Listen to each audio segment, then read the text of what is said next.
नमस्कार प्यारे बच्चों। आज हम लोग एक नए टॉपिक पर डिस्कस करेंगे। लास्ट क्लास में हम लोगों ने राइट हैंड थंब रूल पढ़ा था। आज उसी को आगे बढ़ाते हुए हम लोग कुछ नए टॉपिक पर देखेंगे। आज आप लोगों से एक बात डिस्कस करना चाहता हूँ कि आप एक सबसे पहले अपनी जिम्मेदारियों को समझें। आप ये समझने का प्रयास करें कि आप जो भी स्टडी कर रहे हैं उसके आप कितने नोट्स तैयार कर रहे हैं और आप किस तरीके से पढ़ने का प्रयास कर रहे हैं। आपको जो भी पढ़ाया जा रहा है पहले तो आप उनके नोट्स क्लियर करते जाएं, साथ में पढ़ते जाएं। आप पहले एक बार वीडियो को देखें, उसको फिर दोबारा फिर से देखें। कई बच्चे एक बार देख लिया, हाँ ठीक है, खाना पूर्ति काम हो गया हमारा, बस ठीक है आगे बढ़ गए। ऐसा नहीं है। आप लोग अपनी जिम्मेदारियों को समझने का प्रयास करें। एक बार वीडियो देखें, दोबारा फिर से देखें और उन्हीं उसको नोट करके अपने एक पॉइंट बनाएं। उन पॉइंटों को आपको एग्जाम में रिवीजन करने के लिए सहायता मिलेगी। आप लोग डे बाय डे या जैसे आपको वीडियोस मिलते जा रहे हैं, आप उनको एक एक करके आप अपने नोट्स बनाते चलें और उनको रिवाइज भी साथ में करते जाएं। क्योंकि आप लोगों को समस्या ये मैं देख रहा हूँ कि कई बच्चे शिकायत कर रहे हैं कि सर हमें वीडियोस में कुछ समझ में नहीं आ रहा है या किसी पर एक्सप्लेनेशन नहीं मिल रहा। तो आप सबसे पहले ये समझने का प्रयास करें कि आप उन टॉपिक को कितना अच्छे से समझ रहे हैं। आप उन टॉपिक को समझने का प्रयास करें, एक एक पॉइंट समझें। इसके बाद में आपको जो भी समस्या आ रही हो, आपको व्हाट्सएप लिंक दिया गया है नीचे, उस व्हाट्सएप लिंक उस ग्रुप में आप मैसेज करें। आप अपनी समस्याएं पूछें पहले। बहुत से बच्चे हैं कि हाँ ठीक है पढ़ लिया, समस्याएं नहीं पूछनी है। फिर कभी उनसे डिस्कस भी किया गया तो कहते हैं हाँ सर ठीक है आ गया था समझ में, लेकिन वास्तविकता रूप से ये है कि उनको समझ में नहीं आया होगा क्योंकि वो अपनी जिम्मेदारी को समझ ही नहीं रहे हैं। तो आप सबसे पहले अपनी जिम्मेदारी को समझने का प्रयास करें। इसी के साथ हम लोग क्लास आगे बढ़ाते हैं। चलिए आज हम लोग पढ़ेंगे इलेक्ट्रोमैग्नेट। अब हम ये समझते हैं इलेक्ट्रोमैग्नेट होता क्या है। आप लोग हर एक बात को बेसिक से समझने का प्रयास करें। ये नहीं कि हाँ ठीक है हमने वीडियो को देख लिया, एक बार दो बार देख लिया बस ठीक हो गया। आप उनको देखते जाएं। आपको कहीं पर कुछ बताया जा रहा है तो आप उसका स्क्रीनशॉट लें, एक एक नोट्स बनाएं, पॉइंट बनाएं, समझते जाएं। और किसी भी पॉइंट में आपको समस्या आ रही तो आपको नीचे डिस्क्रिप्शन में व्हाट्सएप लिंक दे दिया गया, ग्रुप दे दिया गया, आप ग्रुप में ज्वाइन करें, मैसेज करें आप उसको। नेक्स्ट क्लास में आपको सॉल्व करने का प्रयास किया जाएगा। लेकिन सबसे पहले आपको ही ये समझना होगा कि हम अपनी तैयारी को किस तरीके से शुरू करें। ओके, तो आप लोग समझे इस बात को। आज हम लोग बात करते हैं इलेक्ट्रोमैग्नेट पे। सबसे पहले हम लोग ये समझने का प्रयास करते हैं कि इलेक्ट्रोमैग्नेट है क्या। आप देखिए, आप यदि इसको डिफाइन करने के बाद तो इसमें क्या लिखा है कि इलेक्ट्रोमैग्नेट। इलेक्ट्रो से यहां पर ये समझ में आ रहा है कि एक इलेक्ट्रॉनिक संबंधित कोई चीजें हैं और मैग्नेट मतलब कोई हमारा चुंबक है। तो आप कैसे समझेंगे या किस आपसे पूछ लीजिए आप कैसे डिफाइन करेंगे इलेक्ट्रोमैग्नेट है क्या। तो आप बिल्कुल एक बेसिक स्तर समझे। आप ये समझे, आप एक नेल ले लें। नेल का मतलब होता है जैसे आप कोई भी एक टिप पॉइंट इस टाइप का आप कोई भी कुछ भी पॉइंट ले लें, आयरन की होनी चाहिए वो। इस पर आप कॉपर की कॉइल आप वायरिंग जो है इस तरीके से आप ऐसे ऐसे करके इसकी कॉपर की वायरिंग ऐसे आप इसको कर दें। जैसे आप कॉपर वायरिंग करेंगे, अब आप इसमें क्या करें कि एक बैटरी जोड़ दें। बैटरी मतलब करंट, इलेक्ट्रिक करंट आप कैसे भी मतलब इसे फ्लो करा दें। जैसे ही आप स्विच ऑन करेंगे आप ये देखेंगे कि इसमें इलेक्ट्रिक करंट पास होना शुरू हो जाएगा। जब इलेक्ट्रिक करंट इस पूरे स्ट्रक्चर में पास होना शुरू हो जाएगा तो आप देखेंगे जो आयरन की जो ये भी जो नेल है, जो भी कोर है, इसमें ये आपकी मैग्नेटिक इफेक्ट हो जाएगी। आप समझने का प्रयास करें। आप क्या करें पहले कि आप आयरन की ऐसे कोई एक कील जिसे बोलते हैं कुछ भी आप कोर ले लें, आप इस पे इस तरीके से कॉपर वायरिंग कर दें। कॉपर वायरिंग करने के साथ साथ आप ये समझें कि एक आप बैटरी लें। बैटरी का इसलिए यूज़ है कि हमारा कोई इसमें करंट फ्लो कराना है। जब हम इसमें इलेक्ट्रिक करंट को फ्लो कराएंगे तो आप ये देखेंगे कि जो मैग्नेटिक फील्ड जैसे ही इसमें फ्लो होने लगेगी तो हमारा ये क्या होगा, ये जो भी आयरन कोर है ये एक मैग्नेट में कन्वर्ट हो जाएगी। जब ये मैग्नेट में कन्वर्ट हो गई, अब जैसे ही आप करंट को स्विच ऑफ करेंगे तो हमारी फिर से हमारी मैग्नेटिक जो भी मैग्नेटिक इफेक्ट मिला होगा इसको ये लॉस कर देगी, हमारी मैग्नेट नहीं रहेगी। आप समझ पा रहे होंगे इस बात को।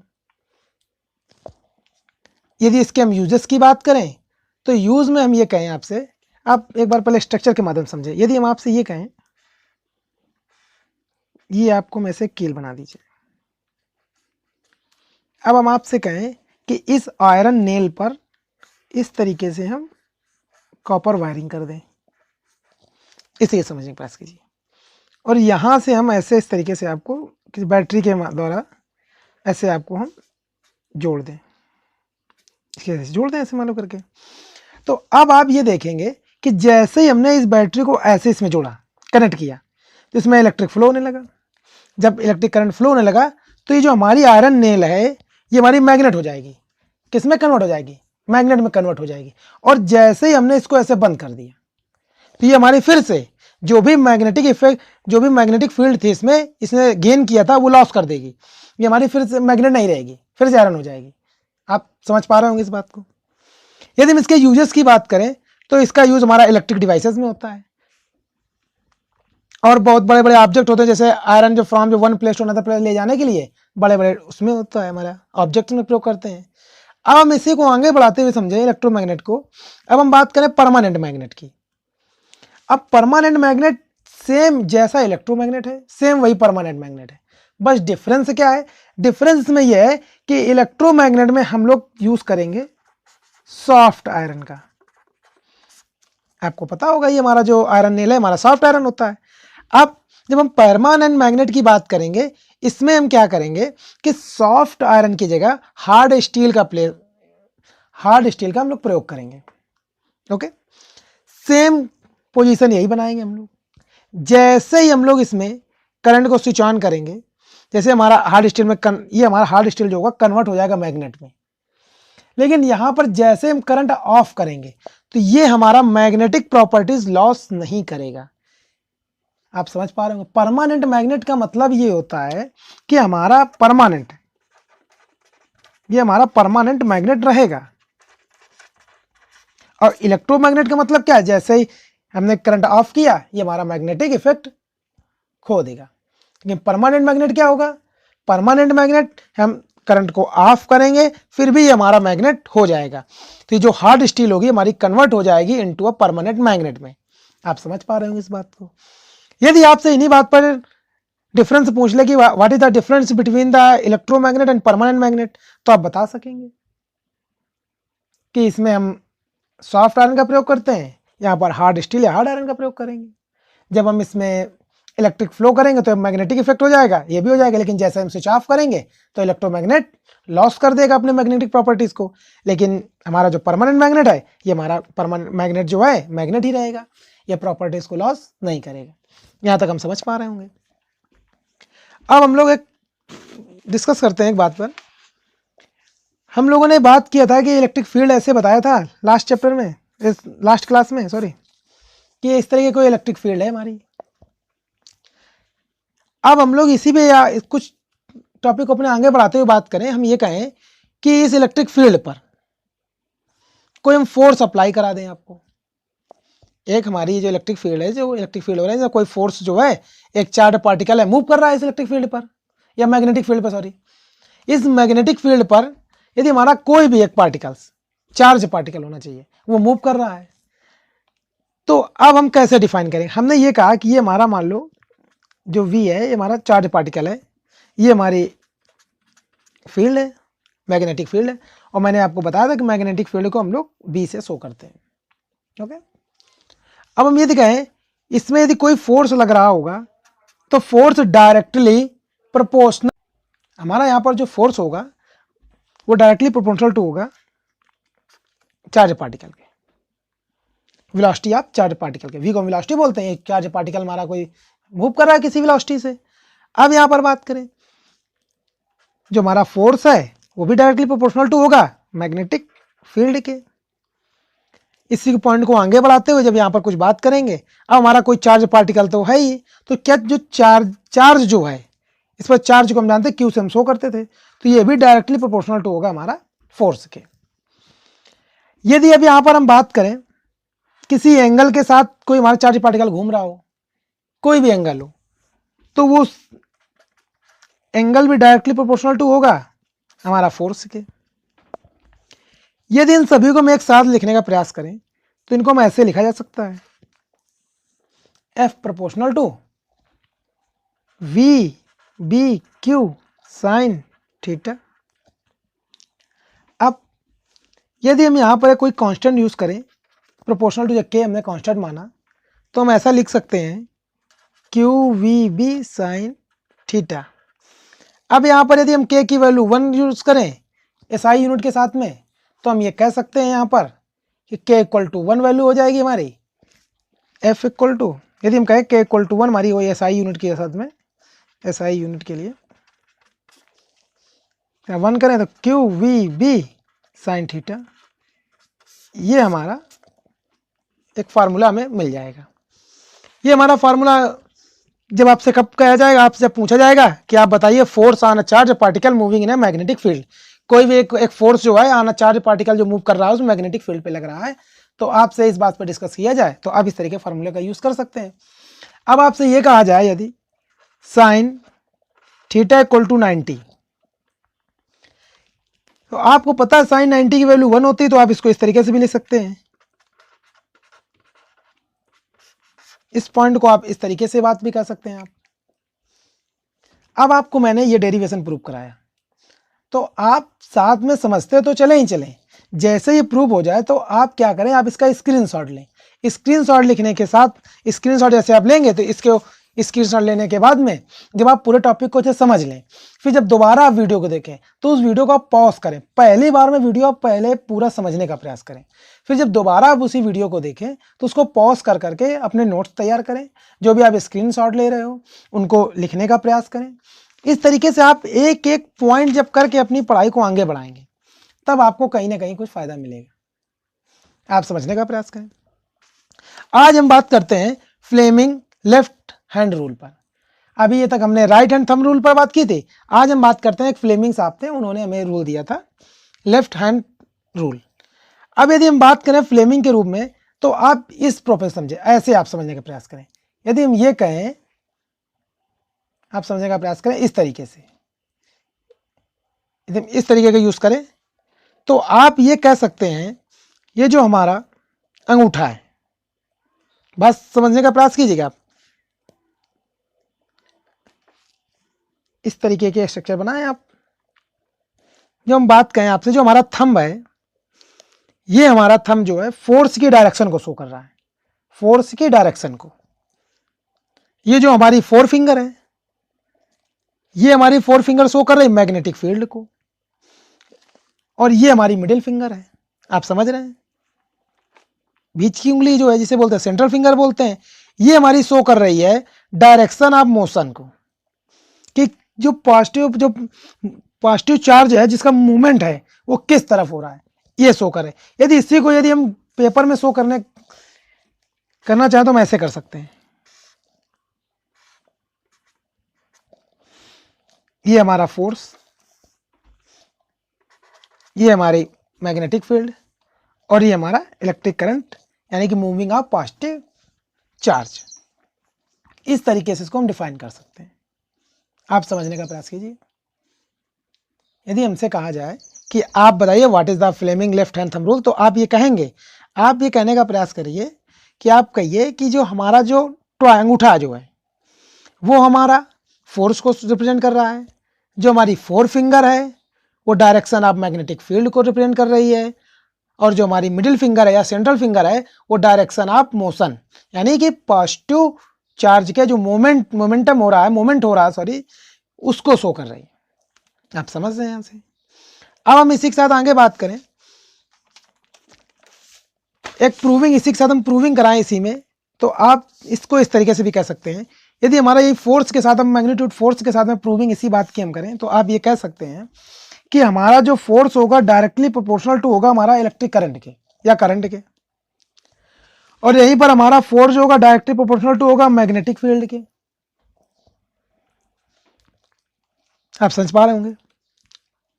अब यहीं पर हमारा जो फोर्स है वो डायरेक्टली प्रोपोर्शनल टू है लेंथ ऑफ कंडक्टर के। अब हम लोगों ने, आप ये समझे कि हम कितनी भी लेंथ को इंक्रीज कर दें कंडक्टर की, तो उसी हिसाब से हमारा फोर्स डिफाइन होगा। इस चीज को हम ऐसा लिखना चाहें, आप ये बात भी एक साथ डिफाइन कर सकते हैं यहां पर।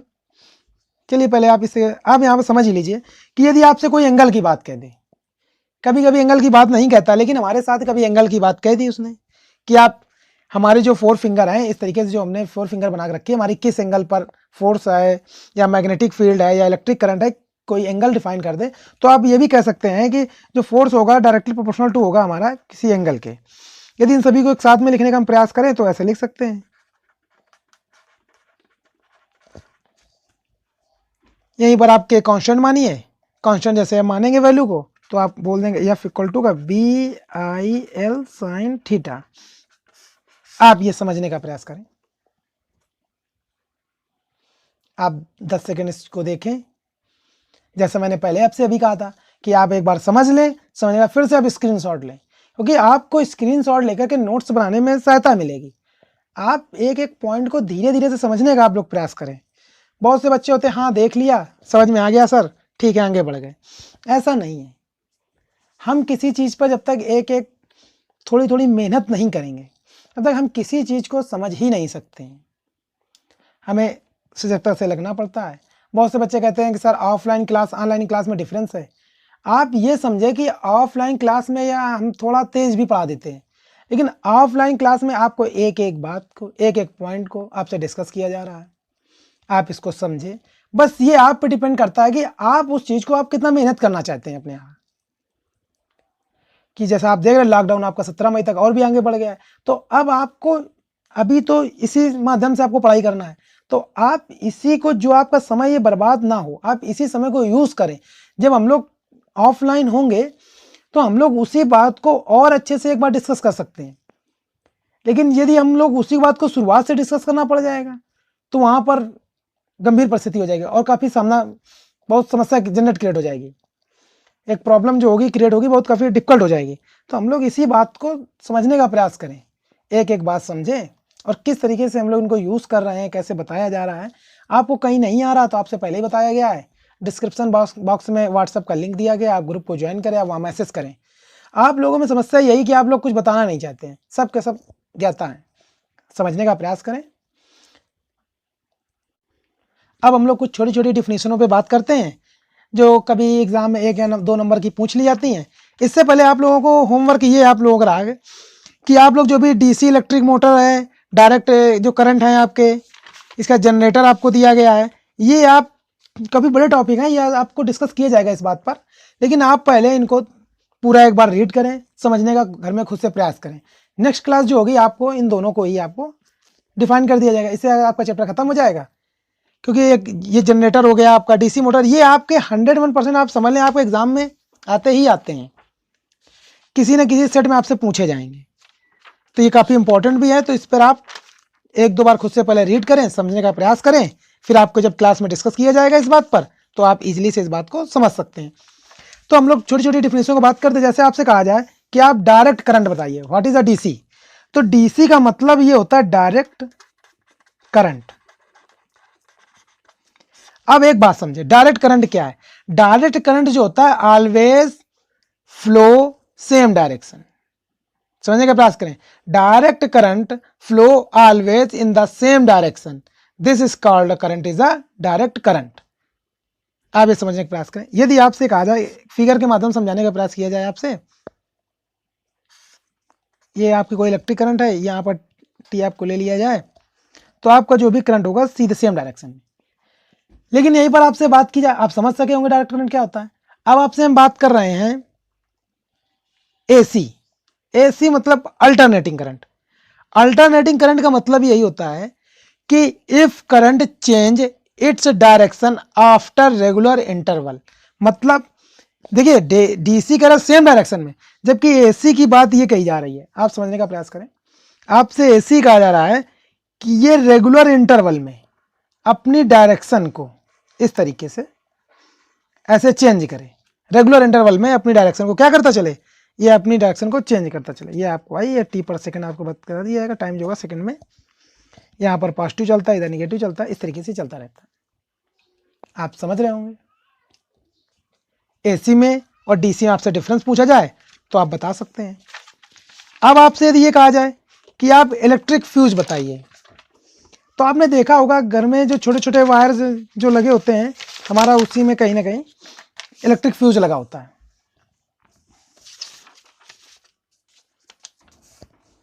इलेक्ट्रिक फ्यूज होता क्या, आपने देखा होगा इस टाइप से हमारा बना होता है, ये छोटा सा पतला ऐसे तार ऐसा लगा होता है, यहाँ पर ऐसे आयरन ऐसा बंद होता है, इस तरीके से हमारा इलेक्ट्रिक फ्यूज होता है, छोटा सा लगा होता है वो। तो इलेक्ट्रिक फ्यूज का यूज क्या होता है, बस आपसे यही पूछा जाएगा, कभी डिफिनीशन पूछी नहीं जाती है, बस पूछ लिया जाता है कभी एक नंबर या किसी पूछ लेगा कि what is the use of electric fuse. तो आप बोल सकते हैं इलेक्ट्रिक फ्यूज जो है इज अ सेफ्टी डिवाइस, ये हमारा सेफ्टी, जो भी हमारी डिवाइस है घर में, जो भी उपकरण लगे हुए हैं उन्हें सेव करता है। सेव करने का मतलब ये रहा कि प्रोटेक्ट करेगा सर्किट को एंड इलेक्ट्रिकल अप्लायंसेस को from the damages due to the high current. जब कभी मान लो ऐसा हमारा करंट, कभी आप देख दो करंट कम और ज़्यादा आता रहता है आपके घरों में, जैसे हमारा करंट हाई हो गया, ज़्यादा आ गया, तो हमारा इलेक्ट्रिक फ्यूज जो है वो शॉर्ट हो जाता है। तो ये क्या करता है, जैसे शॉर्ट हो जाएगा करंट हमारी फ्लो ना बंद हो जाएगी। जब हमारी करंट फ्लो ना बंद हो जाएगी तो हमारे जो भी इलेक्ट्रिक अप्लायंसेस हैं, एसी, फ्रिज, सो मैनी, वो हमारे क्या होंगे, वो हार्मफुल होने से बच जाएंगे, डिवाइस हमारी सेफ हो जाएगी, प्रोटेक्ट हो जाएगी। तो इसी के साथ आपका जो magnetic effect of electric current है ये फिनिश हो चुका है। आपसे बताया गया है कि आप जनरेटर को और जो डीसी मोटर है आपकी उसको आप घर में 2 बार रीड करें, रिवाइज करें, समझने का प्रयास करें। आप जो भी आपको प्रॉब्लम्स हो, आपसे पहले बताया गया, डिस्क्रिप्शन बॉक्स में जाएं, आप वहाँ पर लिंक दिया गया है, आप अपनी समस्याओं को शेयर करें। जब तक आप अपनी समस्याएं नहीं बताएंगे आपको समझ में नहीं आने वाला। आप सबसे पहले अपनी समस्याओं को शेयर करें, आप नोट्स बनाएं। मैं बार बार इसी बात पे कह रहा हूँ कि मैं 2, 3, 4, 5 क्लासेस हो चुकी हैं अभी तक, तो किसी बच्चे का कोई क्वेश्चन नहीं आ रहा है। कई बच्चे क्वेश्चन कर भी रहे हैं तो बस उनका यही है कि सर नोट्स कैसे बनाएं, समझ में नहीं आ रहा है, किस तरीके से नोट्स हम बनाएं। आपके पास बुक्स हैं, मैं आपको डिफाइन कर रहा हूँ, आप उनको समझने का प्रयास करें। बार बार वीडियो को जरूरी नहीं कि 1 बार देखें, 2 बार, 3 बार, 4 बार, 5 बार, जब तक आपको नहीं समझ में आ रहा आप वीडियो को देखें, कंटिन्यू देखें, आप बार बार उन्हीं को पॉज करें, नोट्स बनाएं। आपको फिर भी वहां से कोई समस्या आ रही है तो इसीलिए मैंने एक व्हाट्सअप ग्रुप बनाया है, उस लिंक दिया गया, आप उस पर क्वेश्चन करें, जिसकी आपको डिफिनीशन नहीं समझ में आ रही है, नेक्स्ट क्लास में आपको समझाने का प्रयास किया जाएगा, आप उस पर भेजें। आप अपनी जिम्मेदारी खुद समझें। ओके, तो आज आपका चैप्टर खत्म हो चुका है। नेक्स्ट क्लास में आपसे 2 टॉपिक आपको पढ़ने के दिए गए, इस पर डिस्कस होगा। इसी के साथ आपका चैप्टर फिनिश हो जाएगा। कुछ न्यूमेरिकल देखेंगे, न्यूमेरिकल होंगे तो हम लोग इस पर बात करेंगे आगे। Okay, good luck for the day.